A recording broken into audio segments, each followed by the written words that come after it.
प्रारंभ होगा। सिद्धम शुद्धम पणमीय जिणिंदवर्णेमि चंद्रमकलंकम गुणरयण भूषणोदयम जीवस्य परुवणम बोच्छम। जीव द्रव्य की 20 प्ररूपणाओं को कहने का भाव बना करके और आचार्य श्री नेमिचंद सिद्धांत चक्रवर्ती ने 30 गाथाओं के माध्यम से प्रथम अध्याय और 3 गाथाओं 26 गाथाओं के माध्यम से प्रथम अधिकार को लिया, पुनः 27 से लेकर 33 गाथा तक द्वितीय अधिकार का वर्णन किया, जिसमें गुण स्थान और जीव समास नाम की प्ररूपणा को आप अच्छी तरह से पढ़ चुके हैं। अब हम चलते हैं पर्याप्ति अधिकार पर। जह पुण्ना पुण्णाइम गिय घड़वत्थादियाई दौवाइम तह पुण्यदरा जीवा पज्जत्तिदरा मुने यौवा सामूहिक रूप में गाथा पढ़ेंगे। जह पुण्णा पुण्णाइम गिय घड़वत्थादियाई दौवाइम तह पुण्यदरा जीवा पज्जत्तिदरा मुने यौवा। यथा पूर्णा पूर्णानि ग्रह घट वस्त्रादिकानि द्रव्याणि तथा पूर्णतरा जीवाः पर्याप्तेतरा मंतव्याः। पर्याप्ति का लक्षण इस प्रथम गाथा के द्वारा कह रहे हैं कि जिस प्रकार से घर घट वस्त्र आदि अचेतन द्रव्य पूर्ण और अपूर्ण दोनों प्रकार के होते हैं, उसी प्रकार से पर्याप्त और अपर्याप्त नाम कर्म के उदय से सहित जीव भी पूर्ण और अपूर्ण 2 प्रकार के होते हैं। तो जो पूर्ण होते हैं उनको पर्याप्त और जो अपूर्ण रह जाते हैं उनको अपर्याप्त कहते हैं। अब इनको आपको अच्छे से जानना है कि 1 इंद्री से लेकर के 5 इंद्री तक के सभी जीव पर्याप्त और अपर्याप्त अवस्था को प्राप्त करते हैं। तो उसमें क्या है पर्याप्ति का लक्षण कि जो ग्रहित आहार वर्णा को खल रस भाग आदि रूप परिणमाने की जीव की शक्ति के पूर्ण हो जाने को पर्याप्ति कहते हैं। जैसे समझो आप अगर एक पंचेंद्रीय मनुष्य की बात लेते हैं, जिस समय कोई जीव माँ के गर्भ में आया, एक बुलबुले के रूप में रहा और अंतर मुहूर्त के अंदर ही उसके शरीर, इंद्रिय, भाषा, श्वासोच्छ्वास, मन, ये सारी चीज़ें बनने की शक्ति आ जाती है।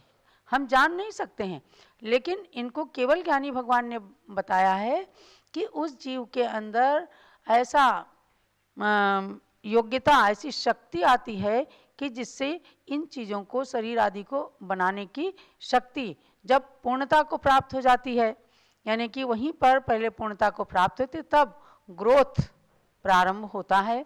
इसी प्रकार से 1 इंद्री से लेकर 5 इंद्री तक सब जीवों की जानना, पहले उनकी पर्याप्ति पूर्ण होगी, माने कि उनके अंदर योग्यता आएगी कि अब आप जीवधारी प्राणी बन सकते हैं, तब जाकर के उनके पर्याप्त अवस्था आएगी, फिर उनके शरीर की ग्रोथ शुरू हो जाएगी। जैसे घड़ा बन चुकने के पर उसको पूर्ण कहते हैं, और जब तक अपूर्णता रहता है तो वो अपूर्ण कहा जाता है। उस पूरा बनने से पहले की अवस्था में उसे अपूर्ण कहते हैं। तो इसी प्रकार से आपको पर्याप्त और अपर्याप्त अवस्था को जानना है कि पर्याप्ति का सीधा सीधा मतलब ये हुआ कि एक शरीर को छोड़ करके दूसरे नवीन शरीर के लिए कारणभूत जिन 9 कर्म वर्गणाओं को जीव ने ग्रहण किया है, उसको खल रस आदि भाग रूप परिणमाने की शक्ति का नाम पर्याप्ति है। ये पर्याप्त नाम कर्म के उदय से युक्त जीव को ही ये शक्ति प्राप्त होती है। जिनके पर्याप्ति नाम कर्म का उदय नहीं होगा, अपर्याप्ति नाम कर्म का उदय होगा, तो वो अपर्याप्त कहलाते हैं, उनकी पर्याप्तियां पूर्ण ही नहीं होंगी। तो पर्याप्तियां कितनी होती हैं? 6 प्रकार की पर्याप्ति होती हैं। दूसरी 35 नंबर की गाथा में उसको बताते हैं। आहार शरीर इंद्रिय, हार शरीर इंद्रिय, पज्जति आन पान भास मणो, पज्जति आण पाण भास मणो, चत्तारि पंच छप्पिय, चत्तारि पंच छप्पिय, ए इंद्रिय वियलसन्नीनम, ए इंद्रिय वियलसन्नीनम। एक साथ पढ़ेंगे। आहार शरीर इंद्रिय, पज्जति आण पाण भास मणो, चत्तारि पंच छप्पिय, ए इंद्रिय वियलसन्नीनम। आहार शरीरेन्द्रियाणि पर्याप्तयः आन प्राणभासामनांसि, चतस्रा पंच षडपि च एकेन्द्रिय विकल संगीनाम। पर्याप्ति का लक्षण आपने जाना, और वो पर्याप्तियां होती हैं 6। आहार पर्याप्ति, शरीर पर्याप्ति, इंद्रिय पर्याप्ति, श्वासोच्छ्वास पर्याप्ति, भाषा पर्याप्ति और मन पर्याप्ति। ये जो हैं ये 6 प्रकार की पर्याप्ति हैं, यानी पर्याप्ति के 6 भेद हैं। तो इनमें से 6 भेदों में से एक इंद्रिय जीव के 4 पर्याप्ति होती हैं। आहार माने अपने शरीर के योग्य, उसको आहार, जैसे पेड़ पौधे हैं उनको भी खाद पानी मिलती है, यही उनका आहार है। और कर्मों का आहार, तो कर्माहार, नो कर्माहार, ये सब चीज़ें जो चलती रहती हैं तो उसको आहार वर्गणा कहते हैं। तो एकेंद्रीय जीव के आदि की 4 पर्याप्तियां होती हैं। कौन सी? आहार, शरीर, इंद्रिय और श्वासोच्छ्वास। श्वासोच्छ्वास नहीं लेंगे तो उनके जीवत्व ही नहीं रह जाएगा। इंद्रिय, एक इंद्रिय उनके रहेगी। शरीर, उनका जो भी शरीर है वह शरीर रहेगा, औदारिक शरीर। तो एक इंद्रिय जीव के भी 4 पर्याप्तियां होती हैं। विकलेंद्रीय जीवों के, विकलेंद्रीय का मतलब क्या हुआ? 2 इंद्रिय, 3 इंद्रिय और 4 इंद्रिय। इन जीवों के 5 पर्याप्तियां होती हैं। 5 पर्याप्ति कैसे होती हैं? उनके भाषा और बढ़ जाती है। आहार, शरीर यानी 2 और इंद्रिय, 2 इंद्रियां हो जाती हैं। कौन कौन सी इंद्रिय? स्पर्शन और रसना इंद्रिय हो जाती है। तो आहार, शरीर, इंद्रिय, श्वासोच्छ्वास और भाषा, ये 5 पर्याप्तियां हो जाती हैं। पुनः पंचेंद्रिय जीव के असंगी के भी 5 पर्याप्तियां होती हैं, क्योंकि उनके मन ही नहीं है। असंगी माने असैनी, अमनस्क, जिनके मन नहीं होता वो असंगी होते हैं। तो पंचेंद्रिय असंगी जीवों के 5 पर्याप्ति होती हैं, और पंचेंद्रिय संगी जीवों के 6 पर्याप्तियां होती हैं। आहार, शरीर, इंद्रिय, श्वासोच्छ्वास, भाषा और मन, ये 6 पर्याप्तियां होती हैं। माने हम सब लोगों के, आपके, हमारे ये 6 पर्याप्तियां हैं। जब हम माँ के गर्भ में आए, अंतर मुहूर्त के अंदर हमारे शरीर के योग्य पुद्गल वर्गणाओं को ग्रहण करने की शक्ति की पूर्णता हुई, बस हम पर्याप्त हो गए। और वही पर्याप्तियां पूर्ण होने के बाद धीरे धीरे 9 महीने तक शरीर का आकार बना, और हम सब ने 9 माह के बाद माँ के गर्भ से जन्म लिया। मनुष्य गति प्राप्त करके इन 6 पर्याप्तियों को पूर्ण करके, और अपनी जिन पर्याप्तियों को हमने प्राप्त किया है उनको, उनकी सदैव उनका सदुपयोग करने की इच्छा रखना। जो इंद्रियां हैं, अपनी एक एक इंद्रिय का सदुपयोग कीजिए। आँखें हैं, आँखों से बुरी चीज़ नहीं देखना, कान से बुरी बात नहीं सुनना, जिह्वा इंद्रिय से बुरे शब्द नहीं बोलना, अभक्ष भक्षण नहीं करना। लेकिन लोग नहीं समझ पाते कि हमें बड़ी दुर्लभता से ये पर्याप्तियाँ मिली हैं, ये इंद्रियाँ मिली हैं, हम उनका सदुपयोग करें, ताकि आगे आने वाले समय में, अरे भाई देखो, आप कटु शब्द बोलोगे, आगे आप जो है बिल्कुल मौन रह जाओगे, मूक हो जाओगे, बधिर बन जाओगे, बहरे बन जाओगे। आज कितने लोग हैं गूंगे बहरे हो जाते हैं, आँखों से नहीं दिखता, जन्मांध हो जाते हैं, सूरदास कहते हैं उनको।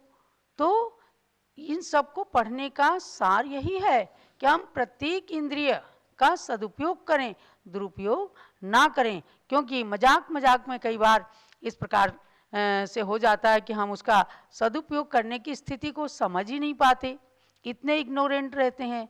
तो फिर उस अज्ञान अवस्था को छोड़ने के लिए, ज्ञानी बनने के लिए ही पुस्तक का सहारा लिया जाता है। पुस्तक हमारे लिए अवलंबन है, आत्मा की उपादान शक्ति को जागृत करना है कि हर एक इंद्रिय जो खल रस भाग रूप परिणत करने का मतलब है, खल माने जैसे खली होती है तो कड़ी, तो शरीर के हड्डी आदि भाग को हड्डी आदि भाग के रूप से ही परिणत करने की शक्ति खल भाग होती है। रस भाग माने खून, पसीना, मलमूत्र वगैरह। नरम भाग को रस, तो खल और रस रूप परिणमाने की पर्याप्त नामकर्म के उदय से युक्त जीव की शक्ति के पूर्ण हो जाने को आहार पर्याप्ति कहते हैं। तब उसके आहार पर्याप्ति पूर्ण हुई। माँ ने जो कुछ भी खाया तो उसके द्वारा हमें अंदर गर्भ के अंदर चीज़ें प्राप्त होती रहीं, और नाल माँ के गर्भ से जुड़ी रही, जैसे किसी पाइप से आप जुड़ करके और उस चीज़ का रसास्वादन करते हैं, कैंपा कोला पीते हैं और सारी जो पीने की चीज़ें हैं। ऐसे ही माँ की गर्भ में बच्चे की नाभि स्थान से नाल जुड़ी हुई जो होती है, उससे माँ की सब चीज़ें, खाई हुई चीज़ें आपके पास में, हमारे पास में पहुँचती हैं, तभी हम लोग पूरे अवयवों को प्राप्त करके और जन्म ले सकें। ये हुई आहार पर्याप्ति। उनमें से खल भाग को हड्डी आदि कठोर अवयव रूप और रस भाग को खून आदि द्रव यानी नरम पतले पदार्थ उनके अवयव रूप परिणमाने की शक्ति के पूर्ण होने को शरीर पर्याप्ति कहते हैं। कहीं नरम होता है, कहीं कड़क होता है, तो ये सब खलरस भाग रूप परिणमन कराने की शक्ति का नाम है। ये पर्याप्ति पूर्ण हुई, समझो आगे आगे का शरीर पूरा होता चला जाता है। उसी 9 कर्म वर्गना के स्कंदों में से कुछ वर्गनाओं को अपनी अपनी इंद्रिय के स्थान पर उस द्रव्येंद्रिय के आकार रूप परिणमाने की आवरण यानी ज्ञानावरण, दर्शनावरण, अंतराय कर्म के क्षयोपशम से तथा जाति नाम कर्म के उदय से युक्त जीव की शक्ति के पूर्ण होने को इंद्रिय पर्याप्ति कहते हैं। अब देखो, आप जहाँ उंगली बननी है वही बनेगी, सिर की जगह उंगली नहीं बन जाएगी, पैर की जगह नहीं बन जाएगी। जहाँ आंखें बनने की स्थिति है वहीं पर बनेंगी। तो ये अपनी अपनी जाति नाम कर्म के उदय से उस योग्य शक्ति आती है, तब इंद्रिय पर्याप्ति आती है। इसलिए कहा है कि जो कुछ करना है सो कर लो, सुकृत तरुण अवस्था में, पैसा पास निरोगी काया, इंद्रिय ठीक व्यवस्था में। पता नहीं कब आंखों की रोशनी चली जाए, पता नहीं कब कहाँ शरीर में क्या रोग आ जाए, पता नहीं कब कानों से सुनना बंद हो जाए, तो कर न सकोगी फिर तुम कुछ भी। बल पौरुष थक जाने पर और आग लगी कुटिया में फिर क्या होगा कुआं खुदाने पर। तो भव्यात्माओं, ये पर्याप्तियाँ बड़ी महत्वपूर्ण है, हमारे सबके पास हैं, लेकिन पास में होते हुए भी जैसे तिजोरी के अंदर छिपे धन को नहीं जान पाने से भिखारी बन करके कोई घूमता है, ऐसे हम सब के पास इतनी कीमती कीमती चीज़ें हैं और उनका हमें सदुपयोग करना है। ऐसे श्वासोच्छ्वास रूप परिणमाने की जो जीव की शक्ति है तो उसको श्वासोच्छ्वास पर्याप्ति कहते हैं। बोलने रूप स्वर नाम कर्म के उदय से जो जीव की शक्ति पूर्ण होती है उसको कहते हैं भाषा पर्याप्ति।